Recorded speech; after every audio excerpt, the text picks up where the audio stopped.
Breaker! Sarah! The crash site looked bad, but as far as I could tell, the wreck was empty.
Make an entrance wake. We were ready to make like Butch Cassidy and the Sundance Kid. I have a different ending in mind. Yeah, I'm fine. Thanks for asking. I knew you'd be all right. How's that? The flaming eye of Mordor? Laugh it up, funny man. Didn't we have somewhere to go? Weaver will meet us at the dam.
Most of your night running uphill while a crazy bunch of demon hicks try to take your head off with an axe.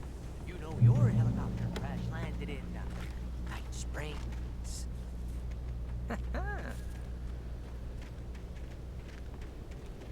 Ooh, I should have kept that gym membership. You see those lights? That's the elevator we need to take.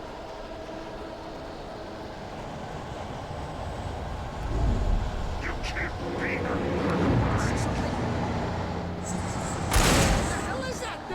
It's everywhere!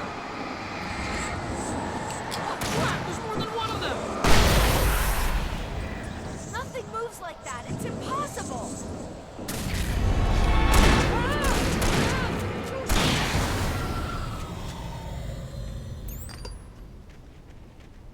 Was that it? Are we safe? That was... wow. I think we're okay. Hey, Al, I got a bad feeling. Let's keep our eyes open.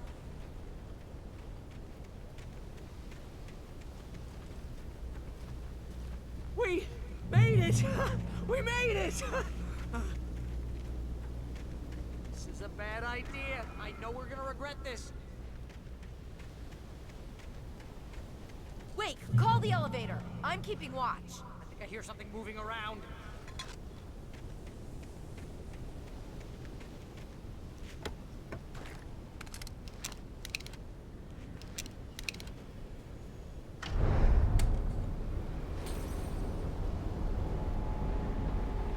Heads up! Here they come!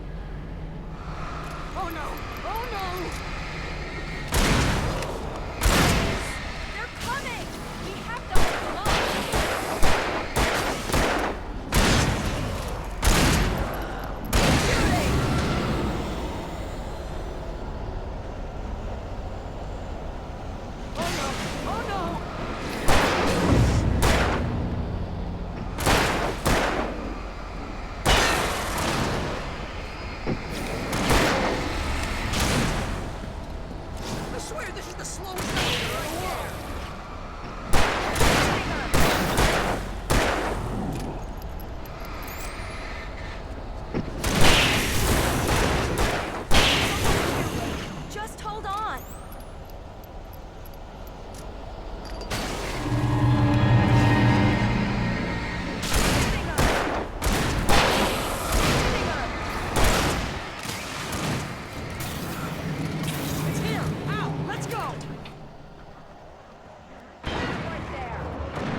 We're almost there. There's an entrance into the dam at the top. What's the plan, Wake? Well, Weaver's crazy, but she's got something Zane left behind. Something to fix this. Gee, could you be a little more vague? Thomas? Zane? Seriously? Might as well be Paul Bunyan or Bigfoot. Yeah, well, he was real.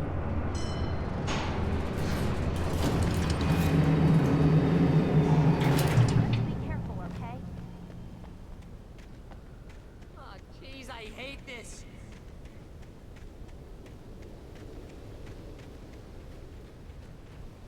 Okay, Wake. There's a button over there that opens the door.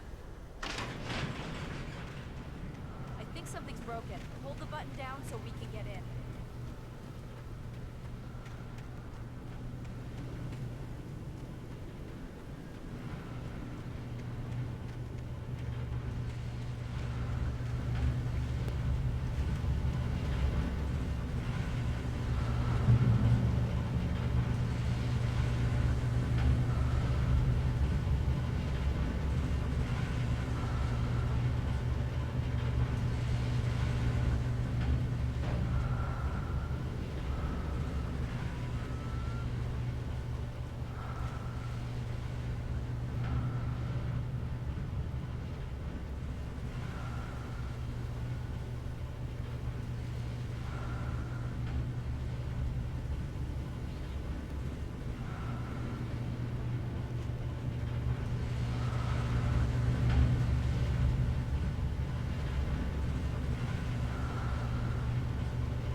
be in the dam now. I'll have to make it alone through the top. Okay, wait. Good luck. Don't get yourself killed. Ah, please be careful. I'll take good care of Barry, Wade. You just look after yourself.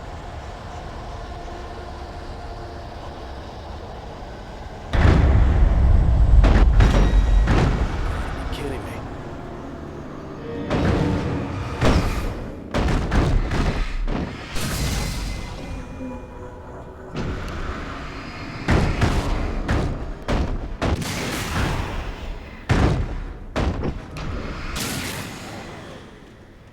Down, boy.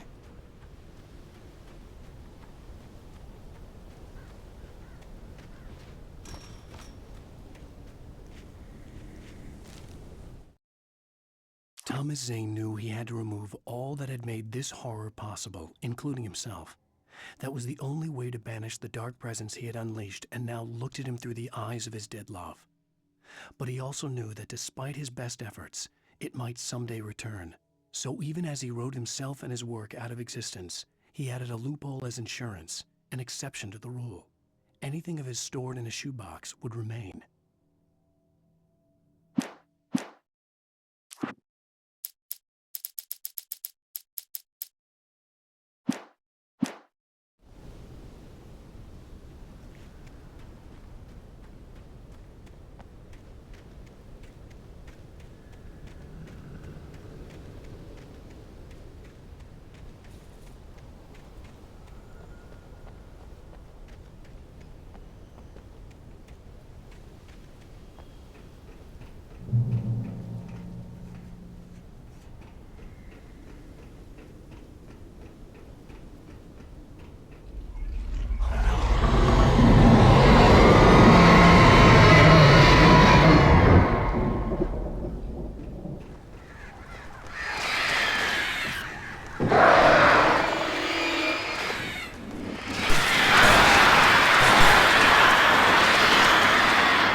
can be a hobby or a job. I was ridiculously outnumbered. The searchlight could even the odds.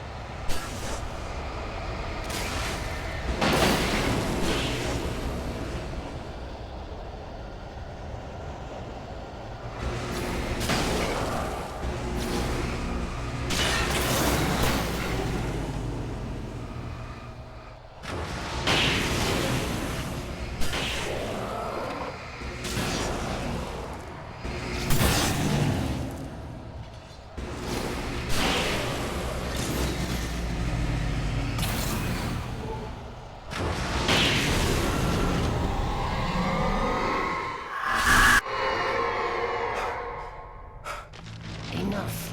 You will go no further.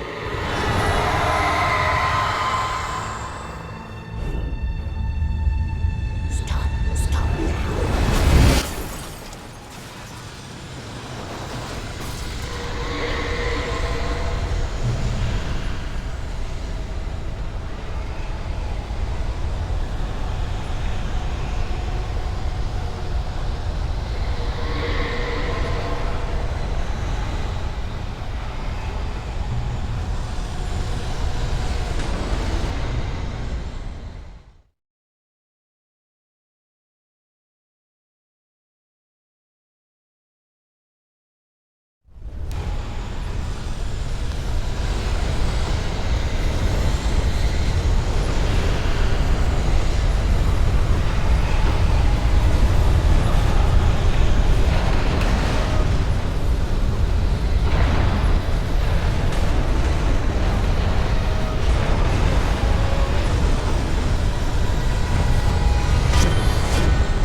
Don't worry about the noise. We're safe here. I have looked after the well-lit room for many, many years now. There is no shadow in the well-lit room. The hour is fail-safe, and all the bulbs are numbered and changed regularly based on their make and model. Right.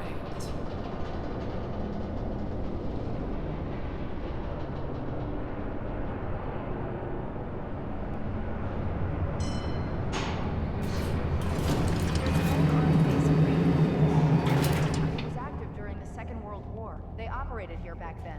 They must have built this. Yes, they did. It's my place now.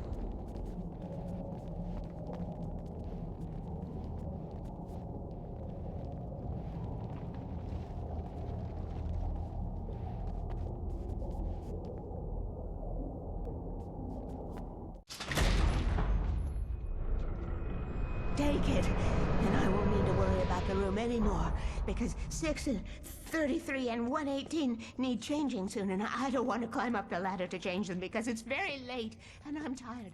And if you take it, I won't have to do that anymore. The page was autobiographical, a memory from my childhood. But I didn't write this. It was a page written by Thomas Zane. None of them were supposed to exist anymore. Alan, 7 years old, would fight sleep to the bitter end. When he did sleep, he soon woke up, screaming, the nightmares fresh in his mind. One evening, his mother, sitting by his bed, offered him an old light switch. She called it the clicker, and flicking the switch would turn on a magical light that would drive the beast away. To imbue the talisman with all possible power, she added that it had been given to her by Alan's father. Alan never knew him, and anything of his took on mythical proportions in his mind. With the clicker firmly in his hand, Alan finally slept like a baby. Now, almost 30 years later, Alan thought of this as he stood on the rim of Cauldron Lake, the clicker in his hand. He took a deep breath and jumped. My mind swirled. I'd given the clicker to Alice, yet it was here. Zane had written it into existence, in a story I had written. I can get to her now. I can finish this.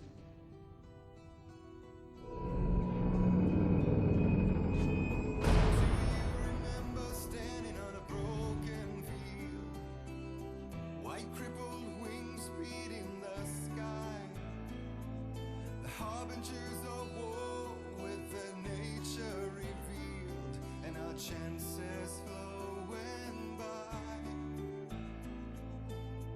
If I can let the memory heal, I will remember you with me on that field. When I thought that I fought this war alone, you were there by my side on the front line.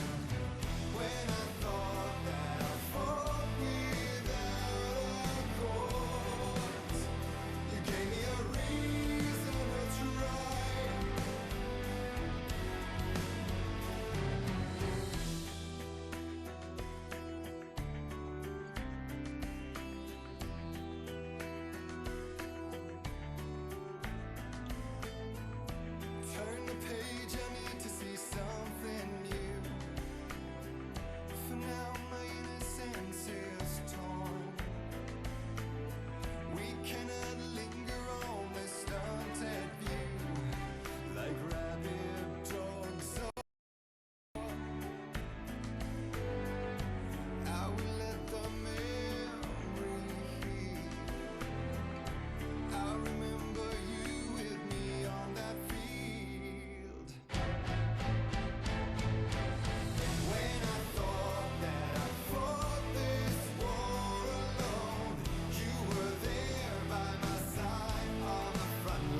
Previously on Alan Wake, I wrote a horror story that has come true. Thomas Zane did the same in the 70s. You will go no further. If I continue like the Dark Presence wants me to, the story I'm writing won't save Alice.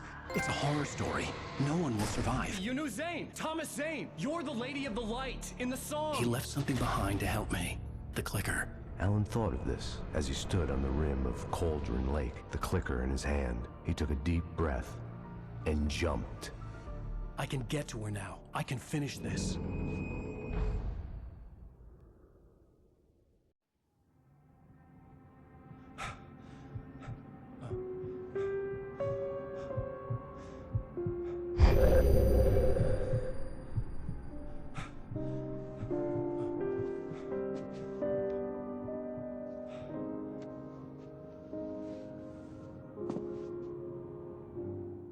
I had a hangover.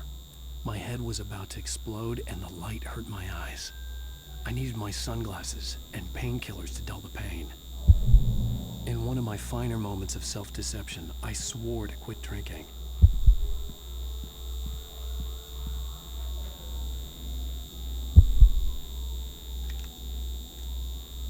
The sunglasses made the world look bearable. Now I could keep my eyes open without feeling like a vampire in the sun. I wasn't sure I'd make it out there without some painkillers.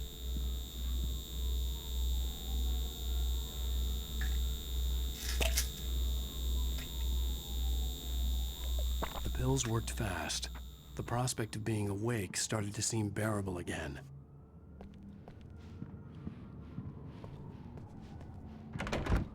There was a message waiting for me on the machine.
One new message. Al!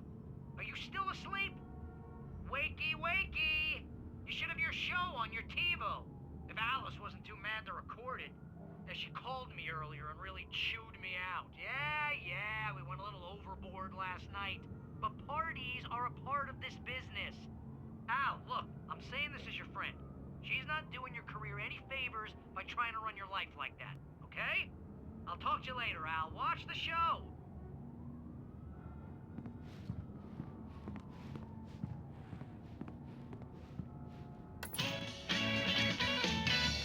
Ladies and gentlemen, welcome back to the Harry Garrett Show. Thank you everybody. We have a great show tonight. I've been talking with the best-selling author Alan Wake about his new book, The Sudden Stop. Yeah, good read. Go buy it. No, it is a good read. Look, I'm gonna be honest here. Is that wise? No, but I'm gonna do it anyway. I got people who give me the lowdown on books. I'm a busy guy. But this one, I actually read from cover to cover. I mean, I'm a big fan. Wow, thanks. Now, this might be a spoiler for those who haven't read the book yet. Based on the sales figures, the 2 people out there who haven't read the book yet. But this last book is all about the death of the main character, the hard-boiled New York detective, Alex Casey. Now, there's been a lot of outrage about this. Why the hell did you kill Casey? What the hell were you thinking, man? Good riddance. No, seriously though. 7 years and 6 books is a long time. He was a gloomy guy to spend all your working hours with, and it was a good run. But it's time to explore new things. I The next book will be a departure from the old for me. You selfish bastard, always thinking of yourself. Well, you've certainly given us a lot of entertainment over the years. And now that you mention it, Casey was a gloomy guy. Never had much luck with his love life with the ladies. Was that autobiographical in any way? Yeah, no kidding. Casey's lady friends tended to die on him. With Casey, it was all about his pain. No, nothing autobiographical about that. I'm a happily married man. My wife is my muse. Well, congratulations. That's great to hear. So, how's the publicity tour been treating you? Good, great. But I gotta say, I'm glad to be back home in New York. Well, you've certainly been on the news a lot lately. Lots of parties and, you got into a fight with some paparazzi. Oh, man. Well, that guy was really in my face. I lost my temper. I know that wasn't cool. You are famous for that temper.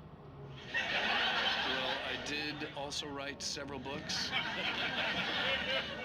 Well, your latest novel is called The Sudden Stop, and it's in bookstores now. Go get it. That means the two of you out there who haven't bought it yet. Ladies and gentlemen, that's all we have for you tonight. I want to thank all our guests for the evening. Alan Wake, Sam Lake. Once more, do the face for a Sam. And our musical guests, Poets of the Fall. Thank you. At least I'd been funny. I told myself I could live with that. I didn't say anything stupid if that's what you want to know.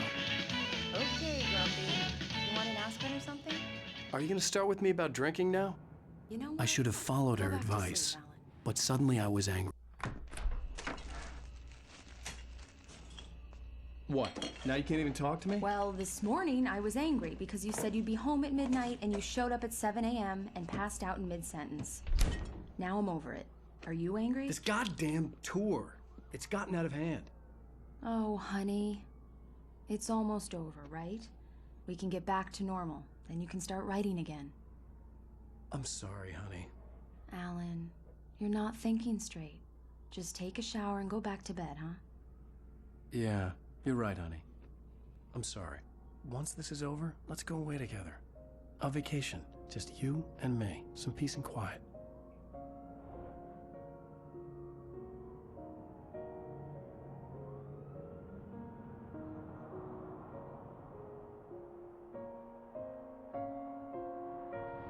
Somehow, the clicker was the key to the cabin. I had to return to Cauldron Lake to save Alice.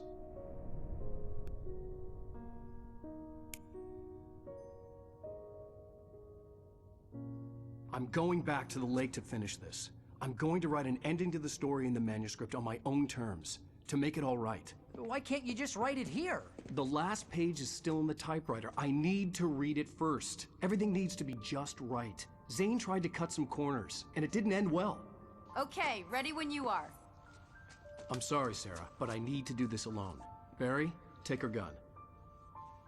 Miss Weaver, close the door when I leave.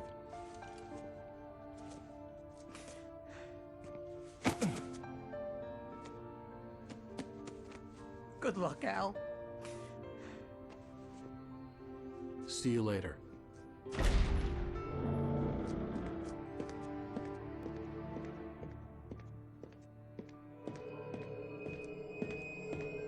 When I got out, it was warm and sunny. I'd flicked the switch of the clicker. Had it done this? I didn't stop to question it. I had to take advantage of the sunlight to get to the lake. On Zane's page, I'd stood on the rim of Cauldron Lake, about to use the clicker. That's where I was headed.